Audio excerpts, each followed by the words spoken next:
A millionaire returns to his estate for a much-needed rest after 72 consecutive hours at the office. But upon opening the door, he was stunned to find his daughter whimpering on the living room floor. He rushed over, and the little girl whispered, "Daddy!"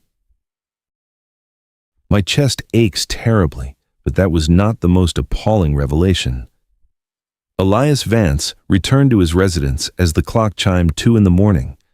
After 3 straight days at the company, his mind was still plagued by plunging figures and failed contracts. His Riverton mansion greeted him with its familiar silence.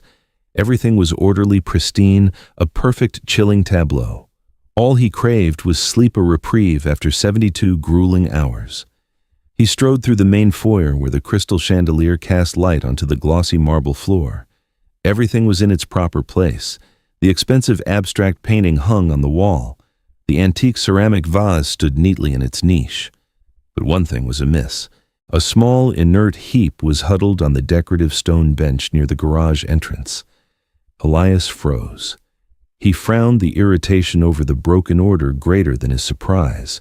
He was a problem solver, and this issue required immediate attention. He approached closer. His veneer of power and control shattered when he recognized the small figure. It was Maisie. His daughter, aged 7, was lying there. She was barefoot, her small exposed feet purple with cold. Her thin silk nightgown was soiled with street grime clinging to her frail, trembling body. Why was she here? She should have been fast asleep in her warm, princess-themed room under the care of her elder sister, Serafina. Elias gently touched her shoulder. Maisie. Her eyes fluttered open weakly. There were no tears, none of the typical petulance of a child. Instead, there was a profound sense of fear. She clung tightly to the sleeve of his suit jacket, her tiny fingers clutching as if he were the sole life raft. "Daddy," her voice was frail and broken. "My chest aches terribly. I had to hide. This house was his fortress, the safest place money could procure, yet his daughter was fleeing from it. Panic surged within him, a foreign emotion he always sought to suppress. He tore off his cashmere blazer, wrapping it around her small body. He felt the intense heat of a fever against her skin, a stark contrast to her ice-cold feet. "What is it, my darling, who frightened you?" Elias asked, but Maisie only shook her head, her body beginning to tremble more violently. The night guard rushed over looking distressed. "Mr. Vance, should I summon an ambulance?" "No need." Elias dismissed him. He did not trust his daughter to anyone else at this moment. He scooped her up. Her body was feather-light, far lighter than he remembered. His personal driver, James, was startled to see his boss rushing out with the young mistress in his arms. "To Riverton General Hospital, expedite," Elias commanded. The car sped into the night. Elias held Maisie close, trying to transfer his warmth to her. He looked down at her pale face, his heart constricted. He had provided her with the best of everything, the finest schools, the most expensive clothes, a full staff. He had even hired his own sister to ensure she felt loved. He had done everything except actually be there for her. Suddenly, Maisie convulsed slightly. She violently regurgitated a small amount of light purple liquid which splattered onto his pristine white shirt. Then, she sank into unconsciousness. "Maisie, Maisie, wake up, child." Elias gently shook her, but there was no response. He looked at the stain on his shirt, then out at the darkness beyond the window. Extreme dread suffocated him. A single question drilled into his mind, growing, overshadowing all other thoughts. Why had no one in the house called him not Vivian, not Serafina? Not a single missed call, not a text. It was as if in that vast mansion, no one had realized his daughter had vanished. The car screeched to a halt in front of the Riverton General Emergency entrance. Elias rushed out with Maisie in his arms. He ran straight inside, ignoring the bewildered medical staff. A team of nurses quickly wheeled a gurney over. They gently lifted Maisie from Elias's arms. He moved to follow, but a firm arm held him back at the recovery room door. The door slammed shut. Elias stood alone in the hallway. The fluorescent lights illuminated the purple stain on his white shirt. He looked at it and felt a jolt run down his spine. He pulled out his phone, checking his call log. The eerie silence from Vivian. His current wife felt bizarre now. How could a woman entrusted with a child's care allow this? Elias felt like a stranger in his own family. He only knew how to provide money, while the reality within his home was a dark, unknown variable. Dr. Miller emerged after an hour of excruciating waiting. He removed his mask, his face etched with strain. Elias rushed forward, his hands trembling as he gripped the doctor's arm. "How is Maisie? You must save her at any cost." Dr. Miller looked at Elias with sympathy. "We have stabilized Maisie's breathing. She is temporarily out of immediate danger. But there is something you must know. Maisie's condition is not the result of a natural malady." Elias held his breath. "What are you implying?" "Blood test results show extremely high levels of arsenic and heavy metals. This compound is often found in a heavy-duty industrial cleaning agent. It did not enter her system all at once. Someone administered it to her daily, little by little, over a long period. Maisie's lungs and heart are suffering severe internal harm." The doctor's words felt like a judgment. Chronic cumulative poisoning. That meant the noxious substance was in her meals and the cups of water Maisie drank every evening at home. An image surfaced in Elias's mind: Vivian. He recalled the rare dinners at the estate. Vivian always sat at the far end of the table, distant from Maisie. She never offered the child food. She was always preoccupied with her phone or fashion magazines. I was so foolish to believe that money was enough. Elias thought, a simmering rage starting to boil over. He remembered Vivian requesting to manage all the food in the house shortly after their marriage. She said she wanted Maisie to have the best nutrition. Elias had agreed, being too busy to bother. Now that apparent thoughtfulness manifested as a slow, deliberate scheme to inflict mortal harm. Vivian wanted to inherit the Vance fortune, and Maisie was the sole obstacle. Elias slammed his fist against the tiled wall. He felt no pain, only regret for bringing a predator into his home. He pulled out his phone and dialed Marcus, the head of his private security detail. Marcus listened closely. "Secure and isolate the entire estate immediately. Detain Vivian in the living room and ensure she stays there. No one is permitted to touch Maisie's belongings, especially the kitchen area." On the other end, Marcus confirmed the orders. Elias continued, "And remember, if she attempts to leave or come to the hospital, you must prevent her at all costs. I do not want her near my daughter for another second." Elias hung up. He felt the betrayal burning in his chest. He had chosen Vivian as his wife, thinking she would bring warmth to the house. He had been terribly mistaken. She had only brought shadows. Elias turned to look at Maisie through the glass window. The child looked so small amidst the tangle of medical equipment. Just then, Marcus's voice crackled over his earpiece. "Mr. Vance, Mrs. Vivian has arrived at the hospital. She's at the main entrance. She appears highly distraught and is trying to force her way inside." Elias gritted his teeth. He had no use for that feigned distress. He wanted a straight answer.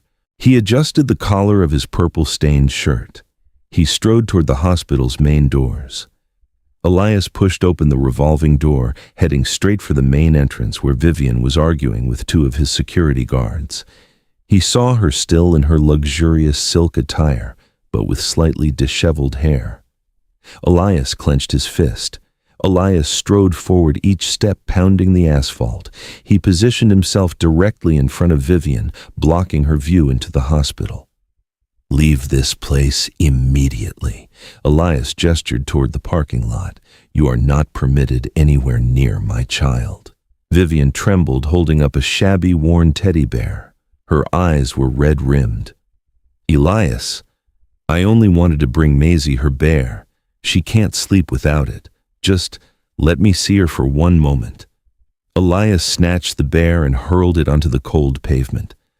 Do you think a worn toy will erase the noxious substance you administered to my daughter? Cease this charade.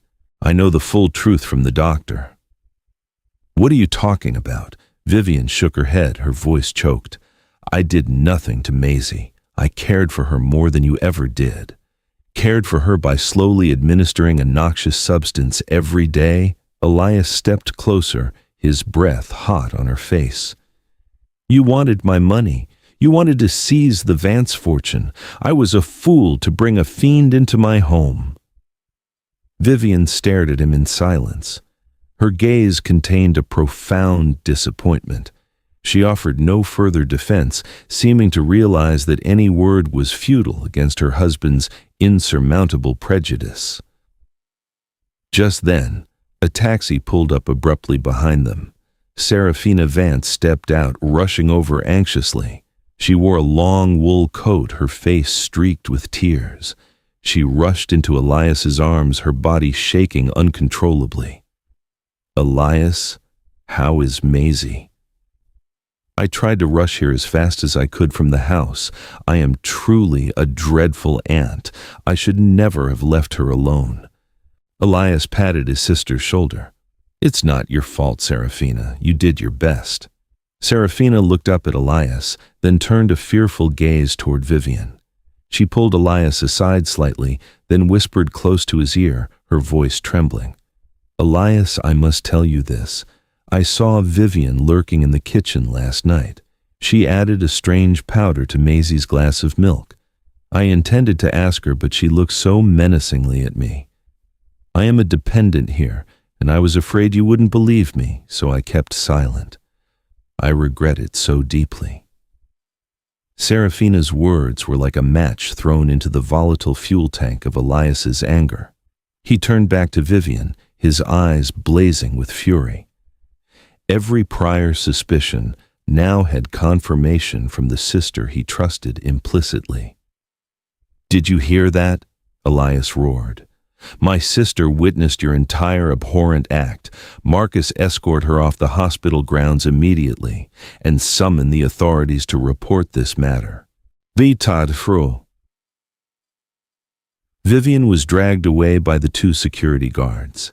She did not wail or struggle. She simply watched Elias and Serafina with a vacant stare.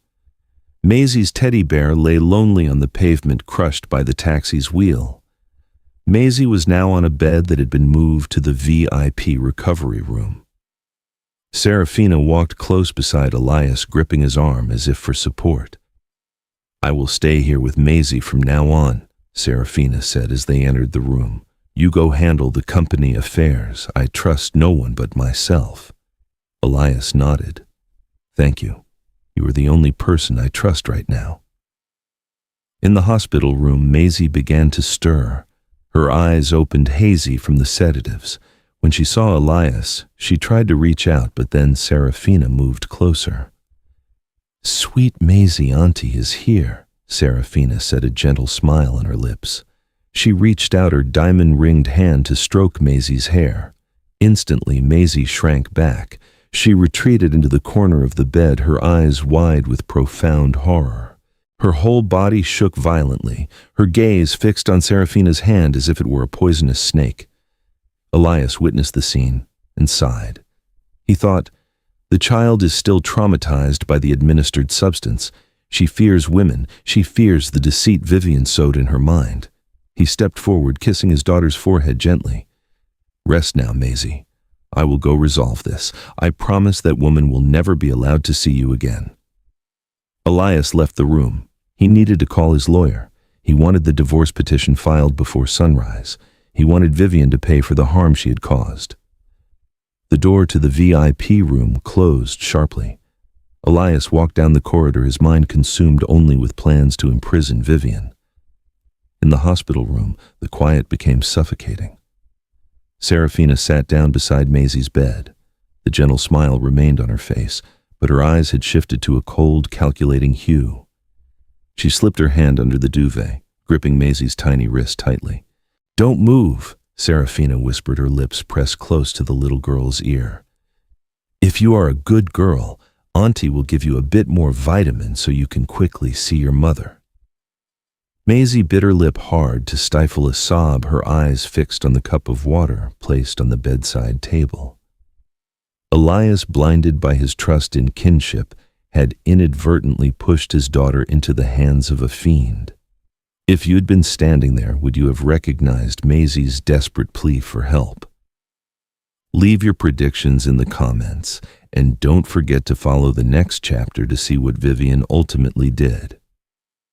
Serafina tightened her grip on Maisie's wrist beneath the hospital covers. Maisie trembled but dared not cry out, the terror having frozen in her throat. Meanwhile, Elias Vance pressed the accelerator to the floor on the road back to the estate, his mind consumed by a scorching anger. The car stopped abruptly at the Vance gate. Elias opened the door and stormed inside. Mrs. Gable, the housekeeper, stood in the foyer, her face etched with concern. She started to inquire about Maisie's condition. Elias ignored her. He pushed the housekeeper aside and went straight up the mahogany staircase. Elias paused outside Maisie's bedroom door. He shoved the door open. The room appeared oppressively tidy. Elias yanked open the desk drawers. He threw notebooks onto the floor. He ransacked the neatly arranged plush toys on the shelf. He ripped open the lining of the closet. Elias wanted to find that industrial chemical compound. He wanted to find the purple powder Serafina had mentioned. He wanted to catch his wife's abhorrent act red-handed.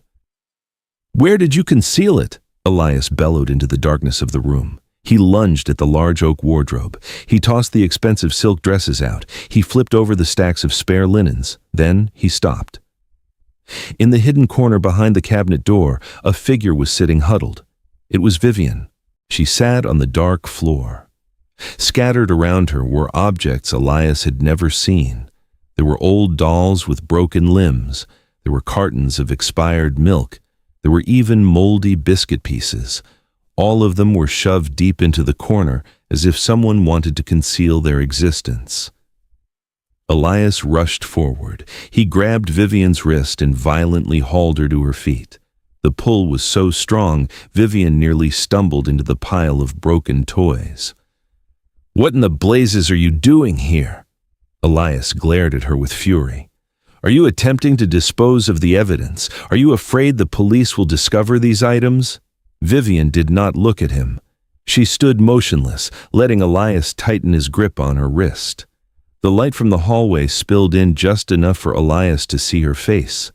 Vivian's eyes were swollen. Her usual makeup was gone, revealing pale skin. She was not terrified. She simply looked profoundly pained. "Answer me."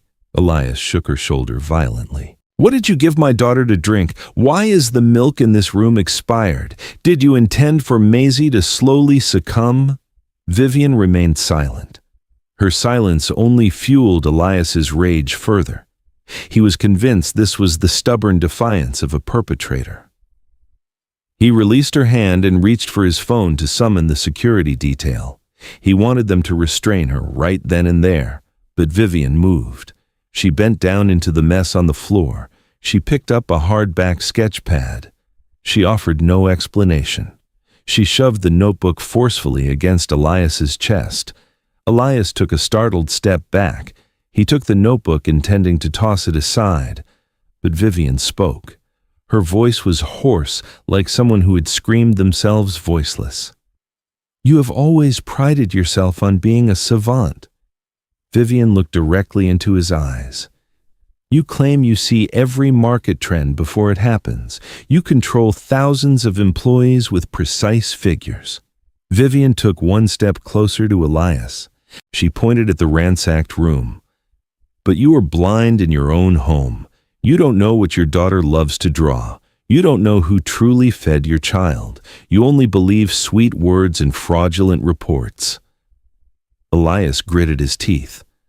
"Are you trying to shift the blame to someone else? Serafina saw you adulterating the milk?" Vivian let out a laugh, a short, cynical burst. "Your beloved sister." "Take a look, Elias. Look closely at what the child drew in here. Children do not lie like adults do." With that, Vivian used all her strength to wrench her arm free from Elias's grasp. She did not look back at the room even once. She swiftly walked out the door, passing Elias like a cold gust of wind. The sound of her footsteps faded and disappeared down the stairs. Elias stood alone amidst the scattered toys. He was breathless. The anger lingered, but a sense of unease began to surface. He looked down at the sketchpad in his hand. It was an old notebook, the corners worn. He flipped open the cover. Immediately, he froze. On the edge of the cover was a dried stain. It was a light purple color, a very familiar shade of purple. Elias brought the notebook closer to his eyes. This purple was identical to the color of the fluid Maisie had regurgitated onto his shirt in the car. His heart pounded fiercely. He felt his hands starting to shake. He needed to get to his study somewhere truly quiet. Elias Vance entered his study. He slammed the door shut. This was his fortress. This place was filled with computers and large screens. He usually sat here to command his company, but today the room felt too vast and empty. Elias placed Maisie's sketchpad on the desk. He turned on the brass lamp. The light shone directly onto the cover with the purple stain. Elias's hands were shaking. He opened the first page. Maisie had drawn her father. He saw himself standing beside a towering skyscraper. Maisie drew him smiling brightly. In the picture, Elias was holding a large bouquet of flowers. That was the image Maisie yearned for from her father. He turned the page. Flowers, a sun, and birds appeared. The colors were very vibrant, but further on the color began to disappear. Elias stopped at one page. Maisie had drawn a dinner table scene.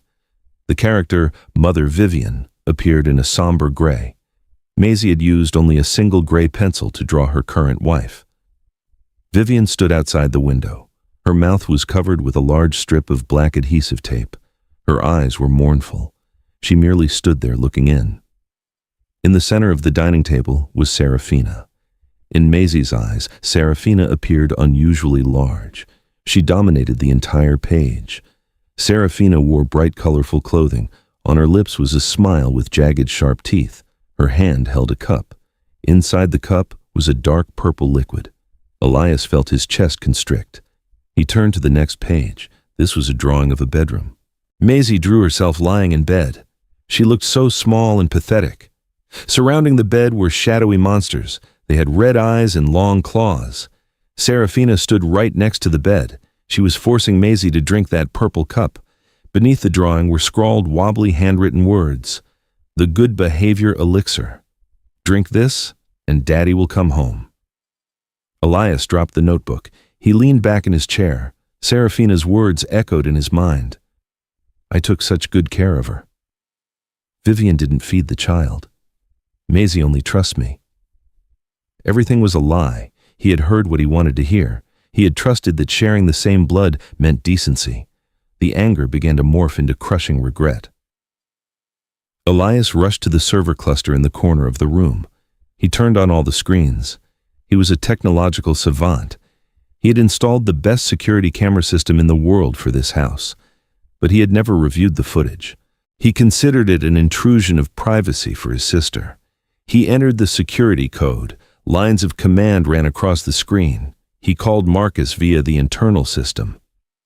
Marcus unlocked deep access to the entire storage system at the estate for me immediately.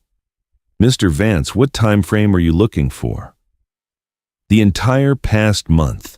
Focus specifically on the kitchen area and Maisie's room. The system activated. Thousands of hours of video footage began to appear. Elias fast-forwarded. He stopped on the 15th of the previous month. The hallway camera recorded Vivian bringing a bowl of hot porridge up to Maisie's room. Her face showed concern. But before she touched the doorknob, Serafina appeared. Serafina snatched the bowl of porridge from Vivian's hands. She forcefully pushed Vivian away. Elias saw Vivian try to say something. She held out her hand as if pleading, but Serafina pointed toward the stairs. Then Serafina carried the bowl of porridge into Maisie's room. Only 2 minutes later, she emerged. She dumped the porridge directly into the trash bin at the end of the hallway. Elias slammed his fist onto the desk. He switched to the camera in Maisie's room. It was nighttime. He saw Serafina standing by Maisie's bed. She was not gentle at all. She was pointing her finger at the little girl's face. Maisie was sobbing. Serafina bent down close to her. She was issuing coercive threats. Maisie looked closely. Your father is not coming home. Your father is busy. Only Auntie cares for you. If you tell Daddy about Mother Vivian, I won't let Daddy come home anymore. Maisie nodded in terror. She pulled the covers over her head. Serafina stood there smiling to herself. It was a smile Elias had never seen in 30 years. It was cold and utterly calculated. Elias felt like a criminal himself. He had left his daughter to live in this hell. He had allowed his wife to be ostracized like a stranger. He fast-forwarded the video to last night. The footage started at 11 o'clock in the kitchen. The whole house was asleep. Serafina walked into the kitchen with a furtive air. She didn't turn on the main light, only the light from the microwave. She pulled a small packet of powder from her coat pocket. The powder was light purple. Serafina poured it into a glass of plain water. She used a spoon to stir until the solution completely dissolved.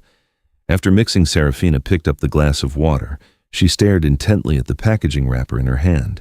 She intended to throw it in the trash can under the sink. But then she paused. She scanned the kitchen once.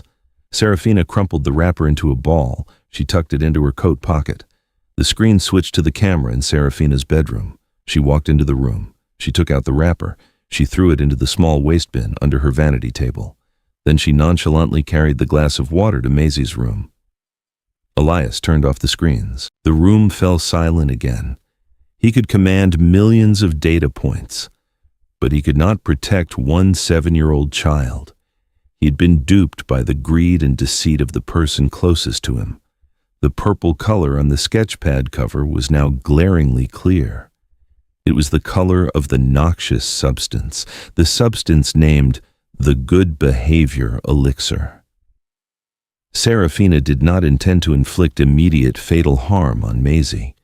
She wanted Maisie to weaken. She wanted Maisie to become dependent on her. And she wanted Elias to divorce Vivian. Elias stood up. He was no longer haggard. His eyes gleamed with cold resolve. He knew what he had to do. Serafina was currently at the hospital. She was alone with Maisie. She would surely bring her elixir to continue her scheme. He picked up the phone and called Marcus once more. Marcus, prepare the vehicle. We are returning to the hospital immediately. And call Sheriff Lewis. Tell him I have a serious case that requires his direct involvement. Mr. Vance, is this urgent? I have just witnessed a fiend in my own home, Marcus. Elias rushed out of the study. He did not go to the garage immediately. He ran back up to the 3rd floor, heading toward Serafina's bedroom. The images from the camera filled his mind. He needed to hold that evidence in his own hands. He needed tangible proof to solidify what he had just seen on the screen. Serafina's bedroom door was unlocked. Elias pushed the door open. A wave of expensive perfume assailed him. The scent was so cloying it made it difficult to breathe. He knew his sister used it to mask the unpleasant things beneath. The room was decorated in an aristocratic style. Everything looked very refined. But Elias was no longer fooled by this facade. He went straight to Serafina's vanity table. Underneath the table was a small bronze-colored metal waste bin. Elias bent down, upending the waste bin onto the marble floor. Cotton pads smeared with foundation and blush scattered out.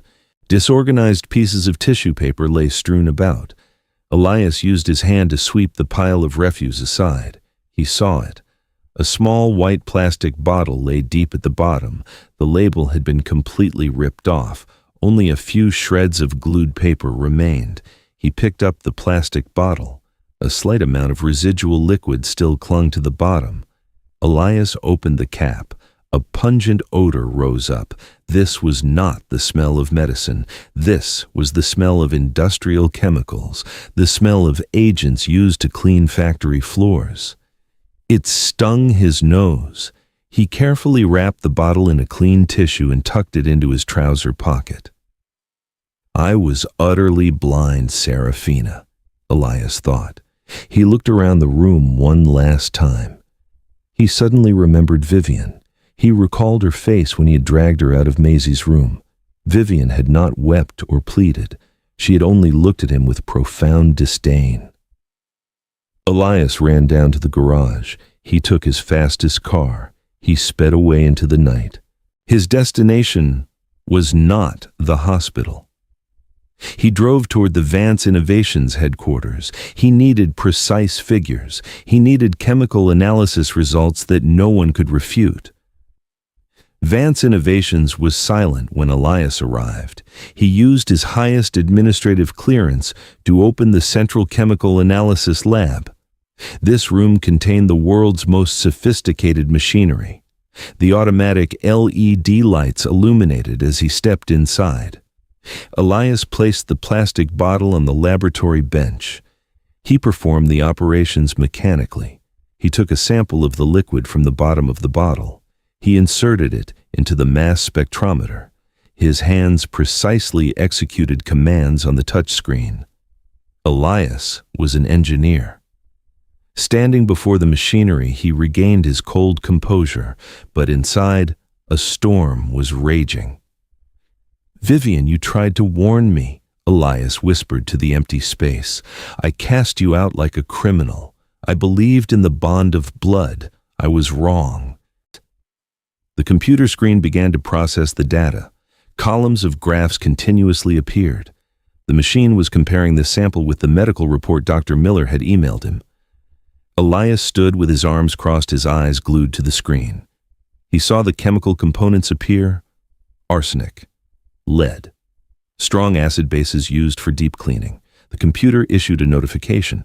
Red text appeared across the main screen: 99.9% match.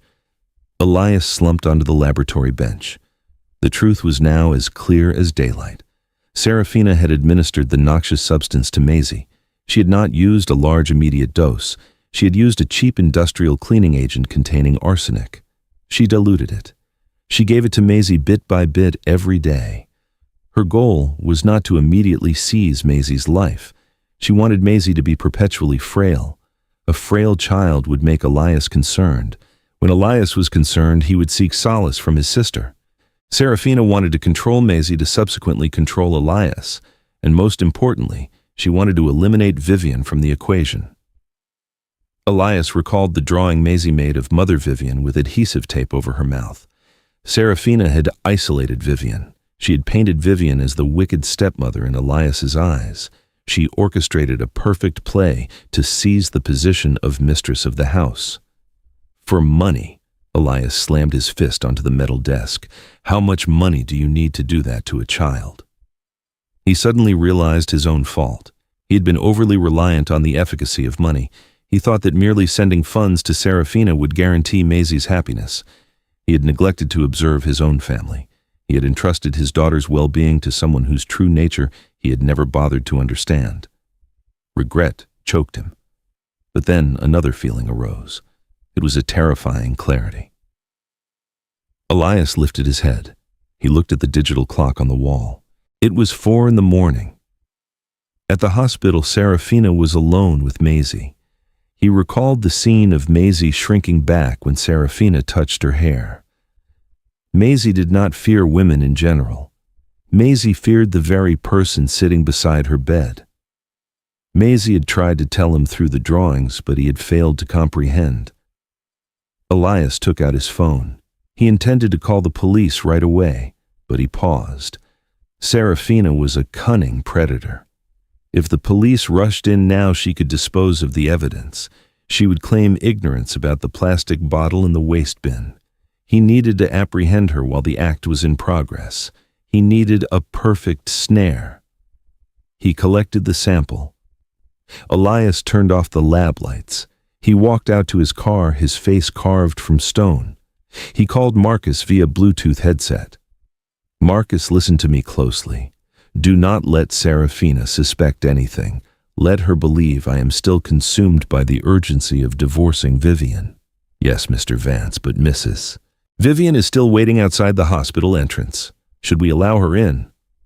No, let Vivian wait a little longer. I need her to remain safe.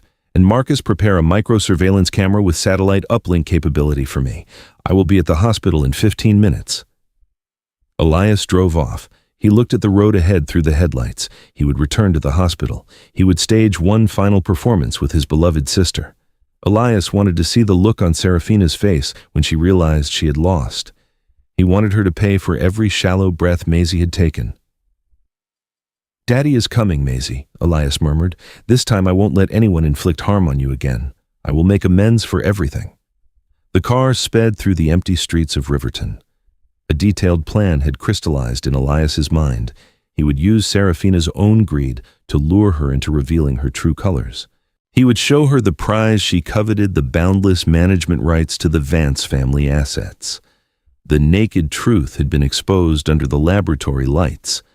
The perpetrator had been revealed, but would Elias's snare be clever enough to capture the cunning predator, Serafina?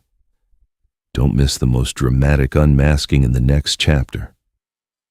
Elias stopped his car in front of the hospital entrance just as the first rays of sunlight began to shine down. He gripped the steering wheel tightly. The sense of regret lingered, but he had a clear objective.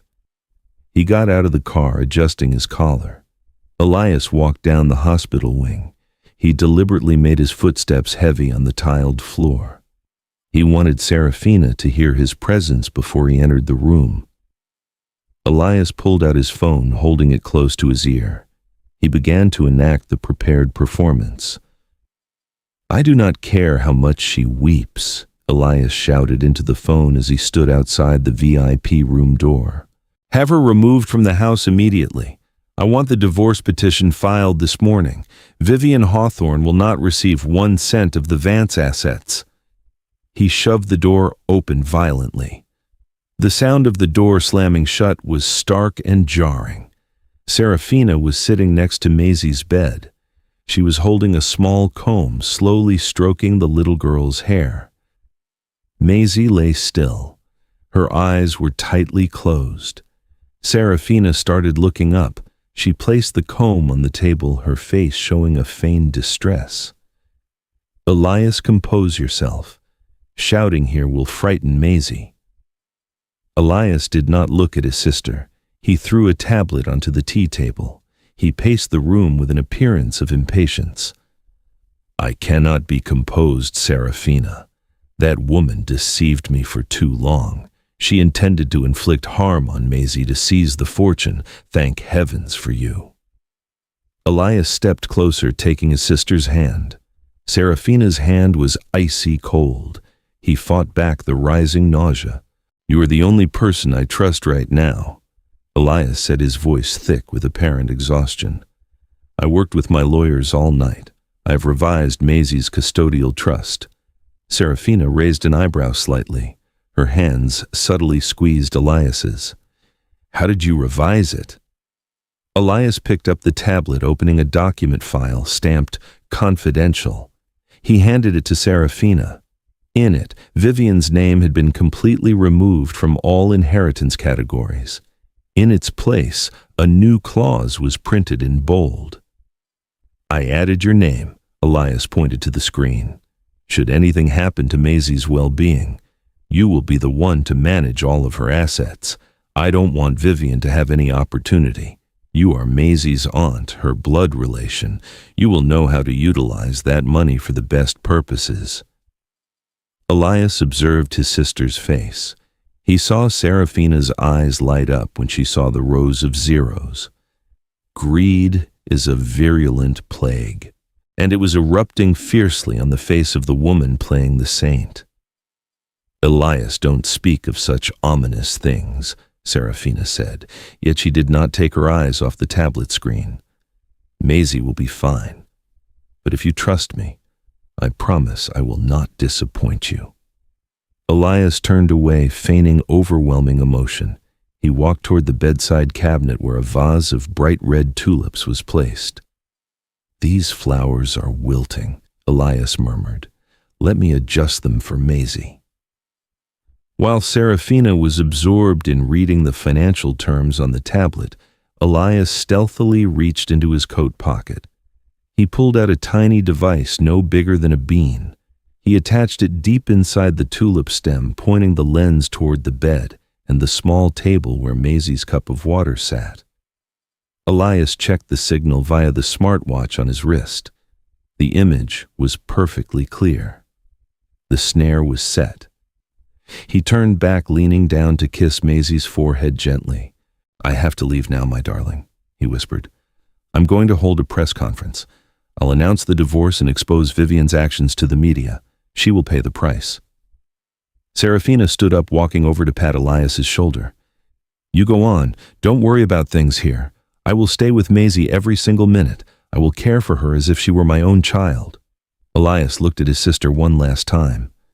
"Thank you. Stay with her, please." He walked decisively out of the room. Elias went straight toward the doctor's station at the end of the hallway. Dr. Miller and 2 plainclothes police officers were waiting there. The room was filled with monitoring screens and recording equipment.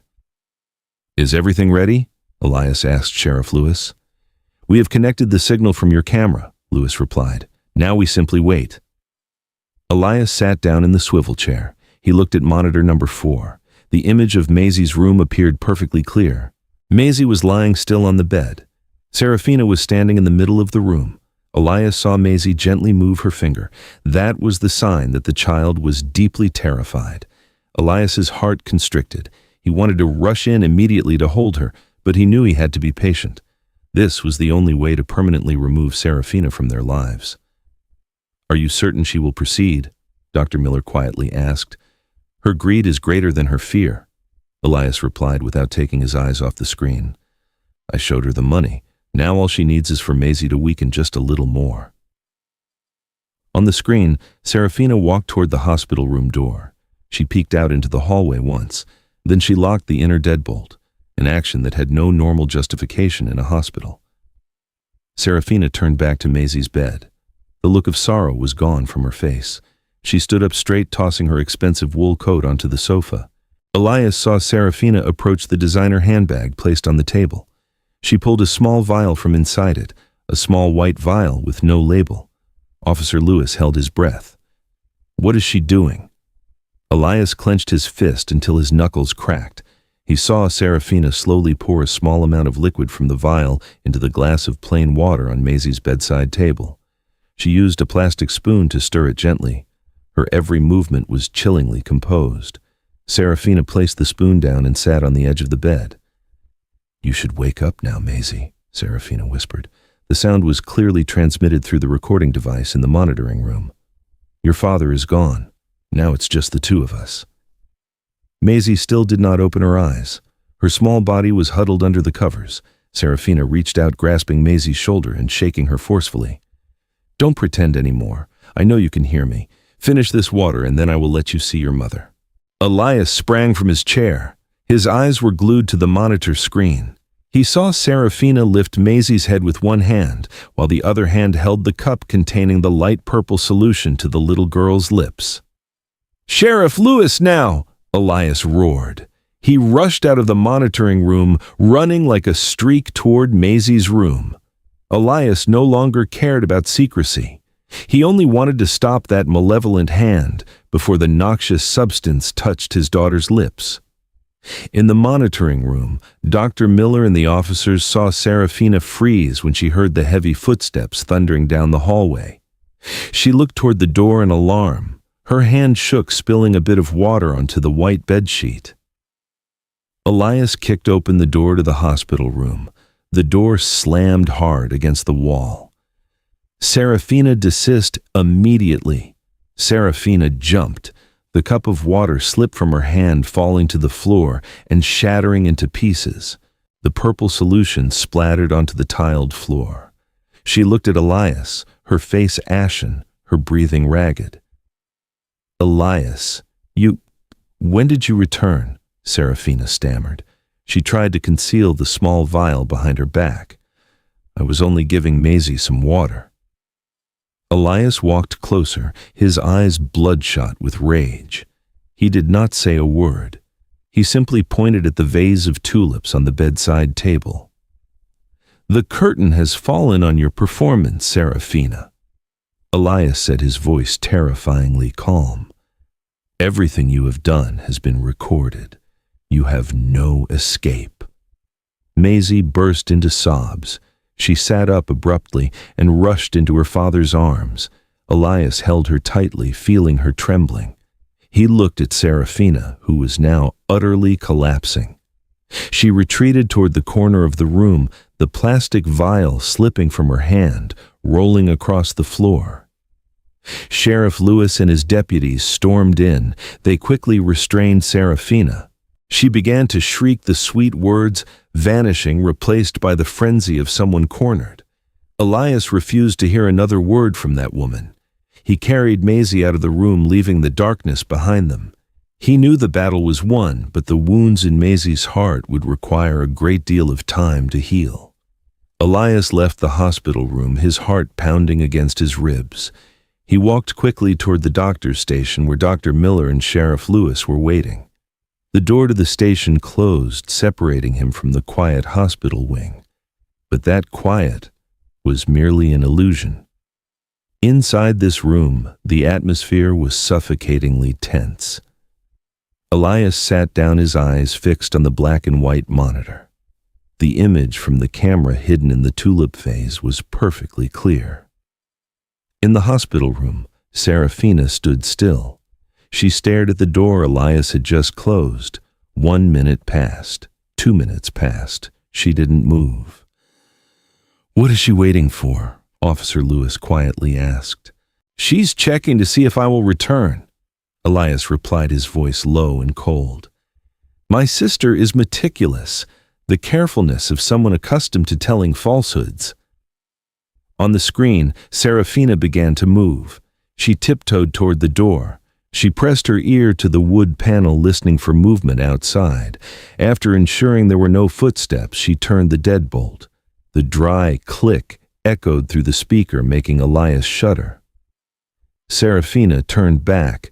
She walked to the window and drew the curtains. The room darkened, leaving only the faint glow of the nightlight and the heart monitor screen.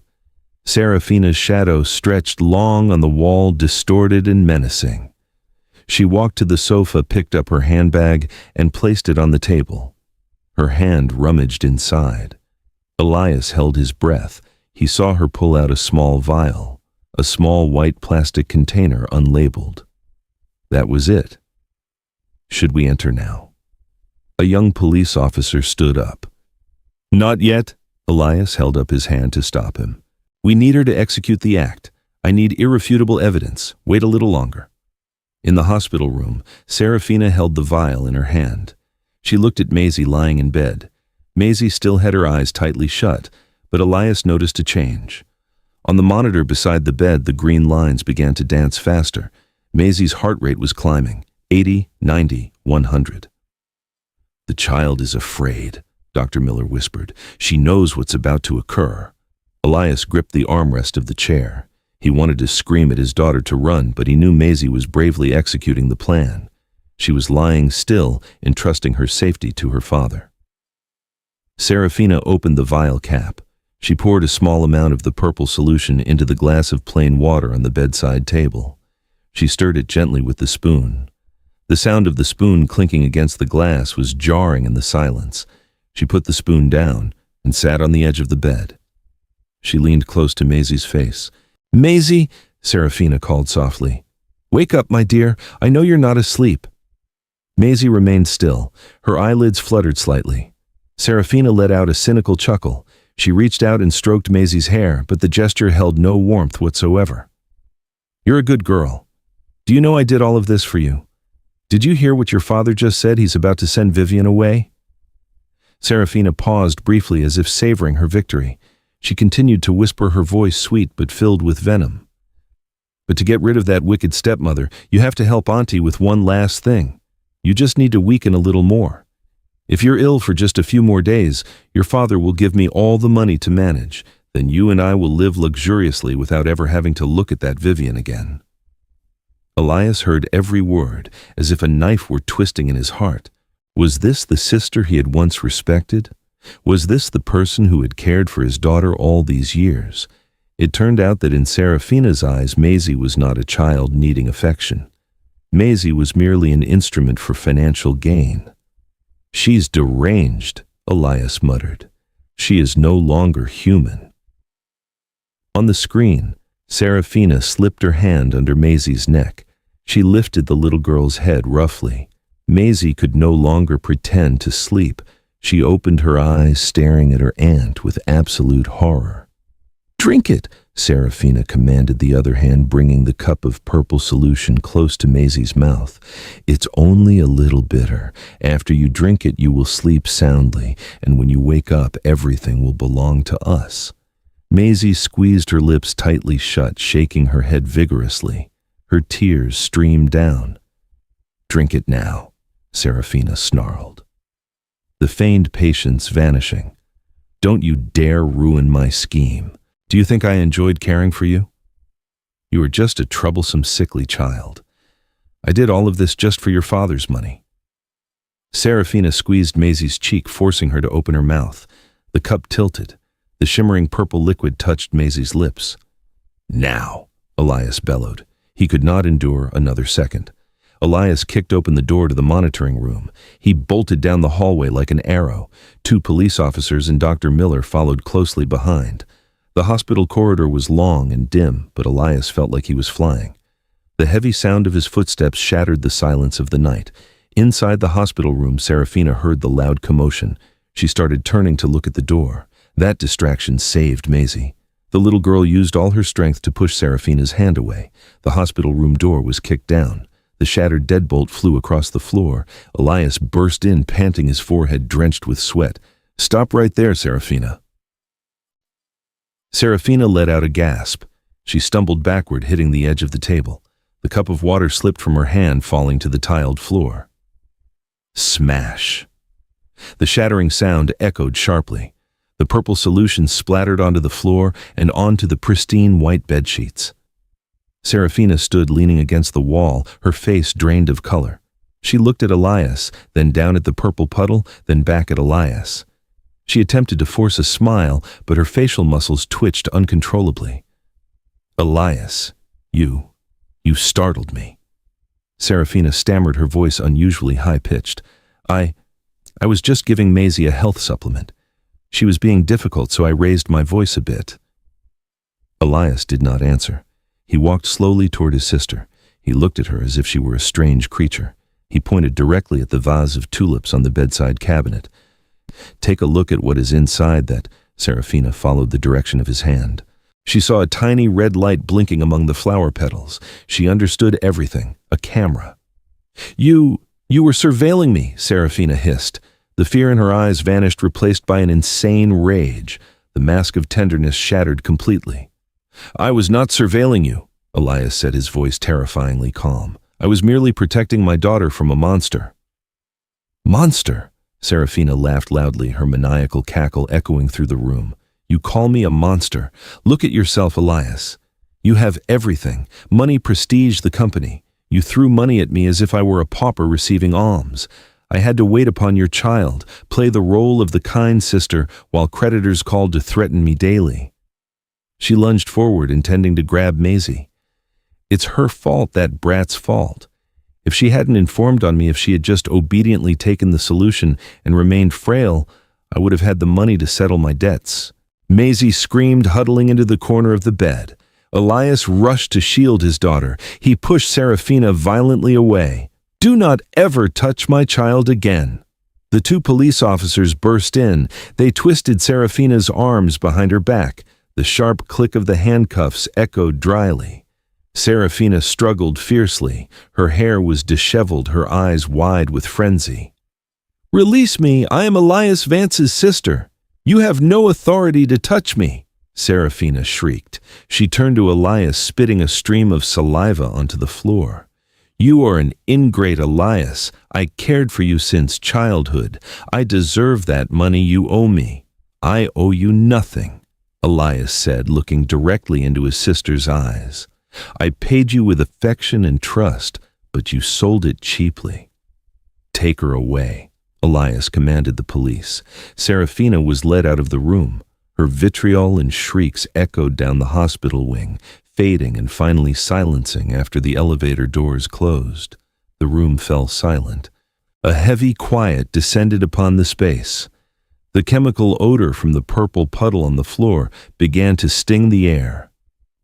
Elias stood rooted in the middle of the room. He looked down at his hands. These hands had signed contracts worth billions of dollars, yet they had failed to shelter his only child. He turned back to look at Maisie. Maisie was still huddled in the corner of the bed. She was no longer crying loudly, only soft, choked sobs remained. She looked at her father with swollen eyes filled with profound fear and confusion. Elias realized a painful truth. The monster was not under the bed. The monster was not hiding in the closet. The monster had sat at the dining table with them, had been invited into the house, had been given the keys to his daughter's room. And it was his own blindness, his own negligence that had allowed that monster to grow stronger every day. He walked closer to the bed. He wanted to hug his child, but he was afraid. He was afraid he did not deserve to. Maisie, Elias called his daughter's name, his voice breaking. I'm so sorry. I was wrong. Maisie looked at her father. She hesitated for a moment, then slowly crawled out of the corner of the bed. She held out her small hands toward Elias. It was not a gesture demanding a gift. It was forgiveness. Elias knelt beside the bed, burying his face in his daughter's small hands. For the first time in many years, the most powerful man in Riverton wept like a child. His hot tears fell onto the bedsheet, merging with a belated but necessary repentance to begin anew. Sheriff Lewis placed the thick file folder onto the cold metal table. Elias sat opposite him, his deep-set eyes staring at the pages filled with numbers. The truth about Serafina was not just in the purple vial. It was here in the crimson numbers of the bank statements. She was a severe gambling addict, Elias. Lewis said, his finger tapping lightly on the file. Online wagering, devastating losses in speculative digital currency. She owed money to people one shouldn't owe. Elias flipped through the pages. He saw colossal sums withdrawn from Maisie's medical trust fund. Every time the child was hospitalized, Serafina had a pretense to withdraw money. She turned her niece's suffering into a source of income to feed her vice. And Vivian was the only barrier, Lewis continued. Your wife began to suspect the spending. Serafina needed to eliminate Vivian to legally manage all the assets should Maisie unluckily pass away. It was a flawless scheme. Elias closed the file. He felt nauseous. He stood up, thanked the sheriff, and walked out of the station. The night air was freezing, but it could not compare to the coldness in his heart. He had nurtured a serpent in his bosom. He had entrusted his goods to a villain. And worse, he had turned the only person who wanted to shield his child into an enemy. Elias returned to the hospital. He stood outside Maisie's room. The wooden door was firmly closed. Inside was his daughter, the child who had just escaped mortal harm. But he did not dare to open the door. His hand rested on the doorknob, then dropped weakly. He was unworthy. Elias sank onto the hard plastic seats along the empty hallway. He buried his face in his hands. His shoulders shook violently. The image of the powerful, decisive man had vanished. Now only a failed father, a terrible husband remained, being crushed by repentance. Light footsteps sounded from the end of the hallway. It was not the authoritative click of high heels. They were slow, deliberate steps. Elias did not lift his head. He heard the sound of an object being placed on the seat next to him. A scent of hot coffee diffused into the space, saturated with disinfectant. "Drink this to warm yourself," the familiar voice rang out. Elias slowly lifted his face. Vivian was sitting there right beside him. She was no longer being restrained by security guards. She wore a simple sweater, her makeup-free face radiating a sense of resilience. In her hands were 2 paper coffee cups. Elias took the coffee cup.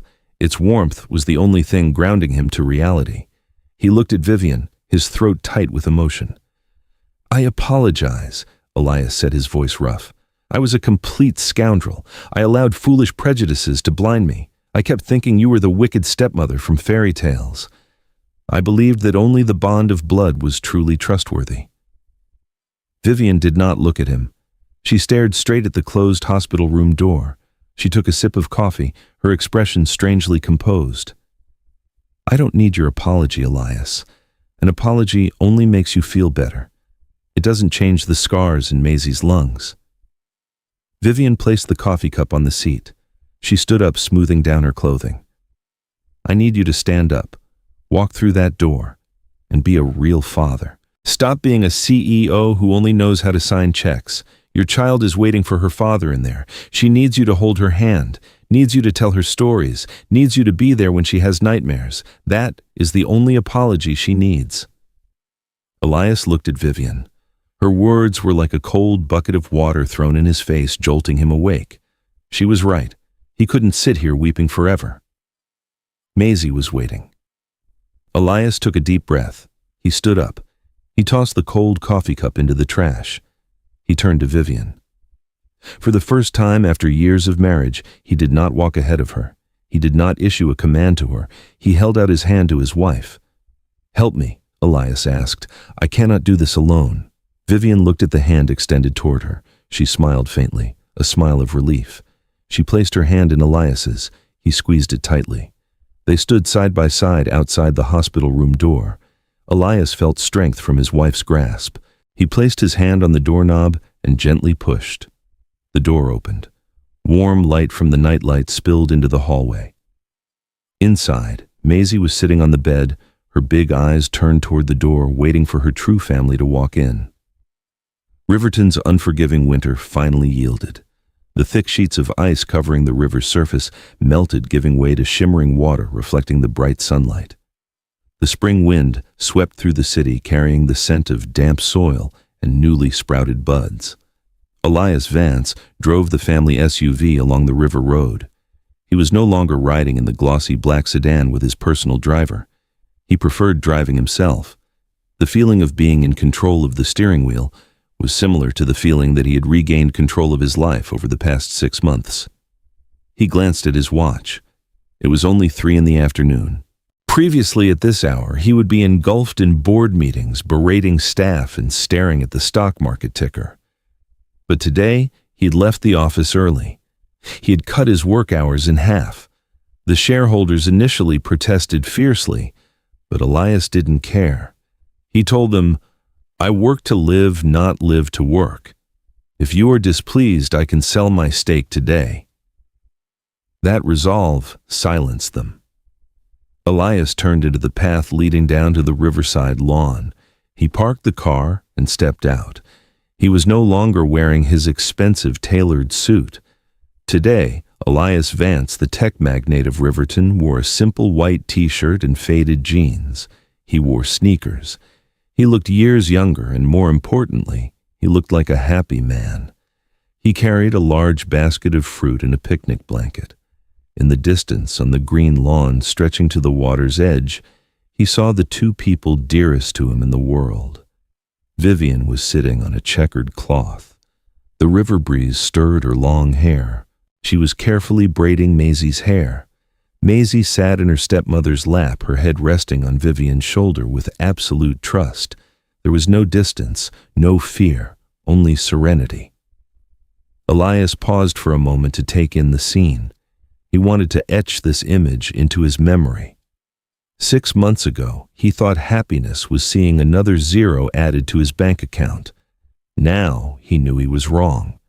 Happiness was seeing his daughter no longer shrink back every time an adult raised a hand. He walked closer. The sound of his footsteps on the grass made Vivian turn around. She smiled, her expression as radiant as the afternoon spring sun. "Daddy is here," Vivian said, her voice joyful. Maisie spun around quickly. She shrieked with delight and ran toward Elias. "Daddy!" Elias dropped the fruit basket to the ground. He opened his arms to embrace his daughter. Maisie rushed into his arms. The impact made him stagger slightly, but he laughed heartily. He lifted the little girl up and spun her around in the air. Maisie's crystal-clear laughter echoed across the riverbank. "Why are you home so early today?" Maisie asked when Elias put her down. "I played hooky." Elias winked. "I missed you two so much I couldn't concentrate on work." Maisie giggled. She pulled Elias's hand toward the picnic blanket. "Daddy, come here quickly. I have something to show you." Elias followed his daughter. He walked over to Vivian and sat down on the grass. He didn't care if his jeans got dirty with grass stains or soil. Before a small stain on his shirt would send him into a rage at the laundry staff. Now those things were meaningless. "I bought the apples and grapes you like," Elias said, pushing the fruit basket toward Vivian. Vivian took a plump red apple, wiped it lightly on her sleeve, and handed it to Maisie. "Thank you. How was work today?" "Loud as usual." Elias shrugged, leaning back and propping his hands on the grass. "But I delegated everything to the vice president. From now on, every Friday afternoon belongs to our family." Maisie was rummaging through her pile of drawings. She pulled out a large sheet of paper carefully colored. She held it with both hands, covering her chest with a secretive look. "Daddy, close your eyes," Maisie commanded. Elias obediently complied. "All right, I can't see anything." "1, 2, 3, open your eyes." Elias opened his eyes. Before him was Maisie's newest drawing. He held his breath. He recalled the dark sketch pad from 6 months ago, the shadowy monsters, the purple cups of noxious substance, the stepmother with adhesive tape over her mouth. All of that had vanished. In this drawing, the main color was blue, the bright blue of the sky and the river. Maisie had drawn the Riverton River winding smoothly. The water was dotted with shimmering yellow spots symbolizing the sunshine. On the riverbank, 3 people were standing. In the middle was a little girl in a pink dress, smiling brightly. On the left was a tall man in a white t-shirt that was Elias. On the right was a long-haired woman in a floral dress that was Vivian. The most important detail was the hand-holding. Elias's hand held Maisie's hand tightly. Maisie's hand held Vivian's hand tightly, and Vivian's hand was touching Elias's shoulder. The 3 formed a closed, secure, and warm circle. In the corner of the picture, Maisie carefully wrote the words, "My family." Elias felt a prickling sensation in his nose. He took the drawing, his finger gently tracing the naive lines that contained a whole world of emotion. "Did you draw the blue river?" Elias asked, his voice slightly shaky. "Yes, Daddy." Maisie nodded, pointing at the picture.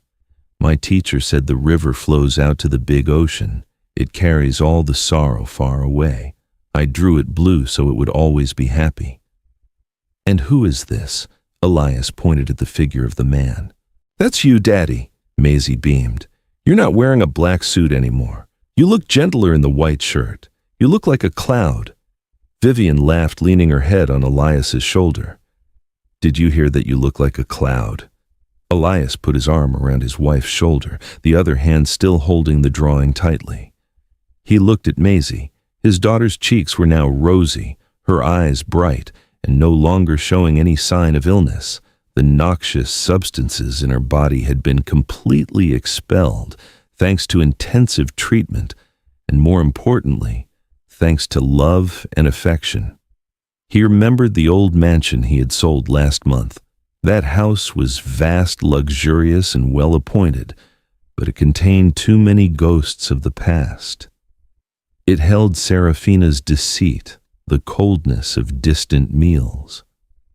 When he put up the "for sale" sign, many people called him crazy for selling such a valuable property cheaply.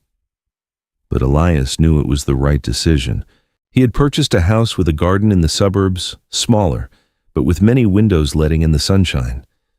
There, Vivian could personally plant flowers, Maisie could run on the grass, and he could hear their laughter echoing from every corner. "This is a wonderful drawing, Maisie," Elias said. "I will frame it and hang it in my new office, so that whenever I am weary, I can look at it and know what I am striving for." Maisie hugged Elias tightly. She nestled her head against his chest. "Daddy, I'm not afraid to drink water anymore." Elias kissed her hair. "I know. No one will ever force you to drink frightening things again. I promise."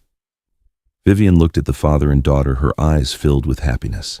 She reached out and gently stroked the strands of hair falling across Elias's forehead. "You've changed so much, Elias," she said softly. "Sometimes I still can't believe the man sitting on the grass right now is the cold CEO from 6 months ago." Elias took Vivian's hand. The hand he had once pushed away, once suspected, once wanted to see locked in handcuffs. "I learned an expensive lesson, Vivian." Elias looked deep into his wife's eyes. "I used to think home was a location, a place to reside, an asset to flaunt, but I was wrong." He looked over at Maisie, who was happily munching on her apple. "Home is not brick and mortar or concrete.